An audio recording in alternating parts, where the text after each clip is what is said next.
Hi, I'm Aristemia Palasides. Hi, I'm Aditi Chopra, and this is Hi, Remedio, or And There's Nothing to Be Done. And it's by the artist Francisco de Goya, and it was published in 1863 but made in 1810 to 1823. And it was made using etching, dry point, burnisher, I don't know how to say that, I'm sorry. And the style is Romanticism. Francisco de Goya was a leading representative of Spanish Romanticism. High Remedio is representative of Spanish Romance art through its focus on historical premise. In 1808, French troops, in light of the French Revolution, invaded Spain, and Napoleon's brother was made King of Spain. The French occupying armies resulted in an uprising from the Spanish populace, and Goya depicted the atrocities he witnessed in a series of etchings called The Disasters of War. Inoha Remedio was a part of 80 small compact images, each etched with acid on copper. And a Spanish Romance art trait is radical newfound thought or rebellion against established social rules. So, unlike previous Baroque era art, Goya doesn't glorify war as heroistic and noble. Instead, he defines war as one which reduces humans to our most animalistic nature. And this painting is a clear depiction of the atrocities of war. And in contrast to the neoclassical celebration of noble virtue, Goya presents a modern anti-hero, the romantic victim of human brutality and of man's inhumanity to man. And the pictures you see are some of the other works from the disasters of war. It is black and white oil etching on copper. And plate 15 of Goya's The Disaster of War is Inoha Remedio, and it was made in response to violence from French takeover of Spain. The central figure of the painting is a man wearing light-colored clothing, and he's bound to a pole by his hands, so they're tied behind his back. His head is downcast, and he's blindfolded and is yet to be executed. The figure represents a raw sense of vulnerability and grotesque, and there almost seems to be a light cast on him, and despite the figure's clear defeat, this light represents him as heroic. And the landscape has depth and the scene is dark. The painting embodies Spanish Romance characteristics like we just talked about, and Goya paints of how war brings out the true reality of human cruelty and humans' animalistic nature. It was meant to broadcast the French's brutality against the Spanish people, and Goya began his artistic career as the official court painter for the Spanish King Charles IV, I believe, until the monarch was removed from the throne during Napoleon's invasion of Spain in 1808. The leading general of Spain's army sent Goya to the general's hometown of Saragossa to record the glories of its citizens in the face of the French atrocities. Rather than depicting local heroics, however, The Disasters of War, as the series came to be known, focused on the widespread suffering experienced in wartime and the brutality inflicted by both sides during periods of armed conflict. Inoha Medio belongs to the first group of plates, and it shows the consequences of conflicts between French troops and civilians. And Goy depicts the war as bringing out the inhumanity in people, and he presents humans in our most raw animalistic form. The central figure is bound to a pole, he's blindfolded, and has a head downcast, and his posture signifies defeat, yet he's heroic, and he's in an alter Christus pose, signifying another Christ. And the rifle barrels are pointed at the central figure and are coming out from the right side of the print and are aimed at the central figure tied to the pole. The people firing them are not shown. And behind the central figure are other poles with men bound onto them. They're doubled over and on their knees. And the men are facing firing squads, either firing or ready to fire, and the soldiers are faceless. To the right, there is a body contorted on the ground, and it's likely dead. Its spine is twisted, the arms and legs are in opposite directions. It's grotesque, mangled, and with blood and brains leaking. The eyes are gone and the body's contorted, and he was very recently shot. Goya began his career by working as a painter for the Spanish royalty and created prints to install Spanish nationalism and built up a controversial name because of this. It was meant to protest against the conflict, famine, and demoralization stemming from French occupation of Spain by Napoleon. Napoleon had tricked the King of Spain into letting his troops across the border. He then usurped the king and put his brother on the throne. And French occupation of Spain brutalized the Spaniards and resulted in much violence. Goya was sent by the leading general of Spain's armies to his hometown of Saragossa to record the glories of Spaniard citizens in the face of French brutality. Goya instead recorded the violence and brutality from both sides erupting from warfare. This 80-part series came to be known as the Disaster of War, an effort to protest the brutalities, poverty, and violence from French occupation. The series was quite controversial for its time, which is why some of the pieces were published several decades after Goya's death. The process of making the images begins by etching the plate, which you do through covering the metal plate with wax, carving out the shapes, dipping it in acid so that the acid goes into the incisions, melting off the wax, and the incision remains.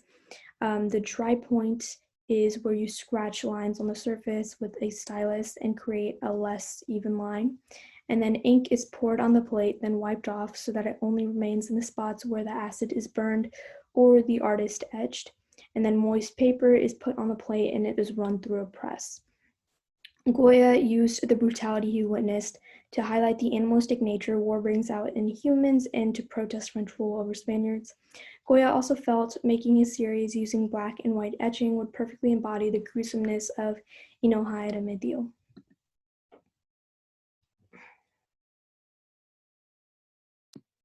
So Goya's intent with creating this work is to protest the bloody French occupation of Spain and highlight the devastations of war. He showcases his belief in the cruelty of war, emphasizing its animalistic inhumanity rather than its glory. He chooses to honor its victims, not their murderers. He uses his art as a medium for his own social commentary and political expression. Remedio, which means "and there's nothing to be done," serves as a powerful anti-war statement. Its title adds to the hopelessness and despair Goya felt towards the ever-rising death toll of Spanish civilians that occurred from Napoleon's military occupation. So some of the themes I noticed in this piece was war and despair. So war is not presented as a glorious and heroic virtue in this piece. Instead, it depicts the grim reality of war and the cruelty of its violence. Corpses lie dismembered on the ground, fresh blood seeping into the ground. Its gruesome depiction adds to the piece's despair. The soldiers' rifles are aimed mercilessly at its next targets. And then through politics, Goya uses his art as a way to provide social commentary on war and violence. It was a powerful means of communication to his audience and a way to express his anti-war views. He wanted to protest against the violence and famine that arose from French occupation of Spain by Napoleon. The political and economic conquest of the ruling class has inhumane effects on its victims. Alexander the Great is portrayed as just that. So for comparison, in the Alexander mosaic, it also depicts war but in a different way. Alexander the Great is portrayed as just that, great. He is heroic in battle as he goes against Darius. Even amongst the dying, there is not a drop of blood to be seen. In this way, it idealizes warfare by removing the offensive bloodshed. The moment it portrays is right before his victory as a way to revel in Alexander's glory in battle. Instead of focusing on the victims of their violence, the soldiers are portrayed with honor as they risk their lives for the empire. So Liberating the People also has, while sharing themes of war, is pretty different from Goya's piece. Delacroix focuses on the violence and devastation of the July Revolution of 1830, but he also glorifies their heroism and their struggle for liberty and idealize certain aspects of war, distinguishing it from Goya's work. Both men use their art to express their political discontent. They use their art to provide political commentary on the violent happenings in their country. The standard of war, specifically the war side, serves to depict the victorious nature of the Sumerian king, who is respected for his strength as a military conqueror. The dead victims of war are not treated with dignity or compassion. They are dehumanized by their nakedness as their bodies are trampled over by battle chariots. They are placed at the lowest register to show their subordination as lesser than. It contrasts quite greatly from the anti-war themes of Goya's piece. Here, war is an honorable virtue.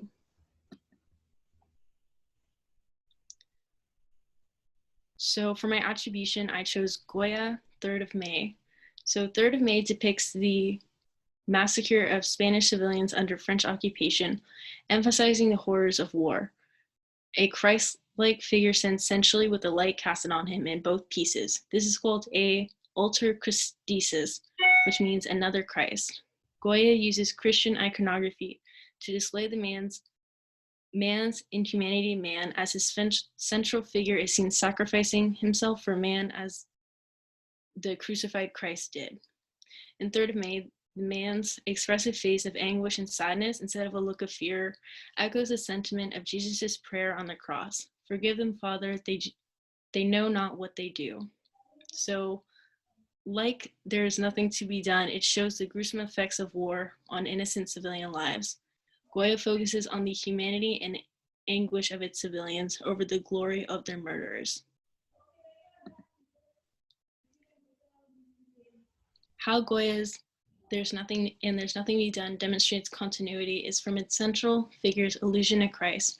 Western artists often link to the Bible and its stories, figures, and themes as inspiration for their works. His use of Christian iconography portrays his central figure as holy and innocent, dying from the cruelty and sins of man. How Goya's piece represents change is from his focus on the devastation of war and violence. War is not romanticized as a virtue of honor. Instead, Goya chooses to depart from the artistic norm and depict the victims of war and the innocent bystanders who get caught in the crossfire between their country's international political conflicts. This represents a shift in Western art and thinking as artists begin to focus their themes not on the glory of battle and conquest, but on its dark consequences for humanity. The influence of Goya's work marked a new wave of thinking amongst European artists. Artists like Manet and Picasso used his chilling imagery as inspiration for their own depictions of political murders. Viewers are reminded of the atrocities of war and the real-world impact it has on human life. Unless they speak out, they are no different from the assailants in the piece. They are complicit in the murder of life only inches away from them. And then below you can see Picasso's massacre in Korea. I think if College Board includes this work on the AP exam, you would need to understand the piece's anti-war sentiments and emphasis on real-life devastation of its violence, and this appeals to the viewer's humanity. The piece also utilizes Christian iconography through its use of the crucified Jesus, and then Goya's influence on political works following his own, as more artists began to depict war's horrors instead of its glamorization. I think you need to understand how art was being used at the time as a form of political expression and social commentary. And I think you would also need to understand that the event being depicted is the French occupation of Spain by Napoleon. And then these are works cited. So thank you for watching. Thank you.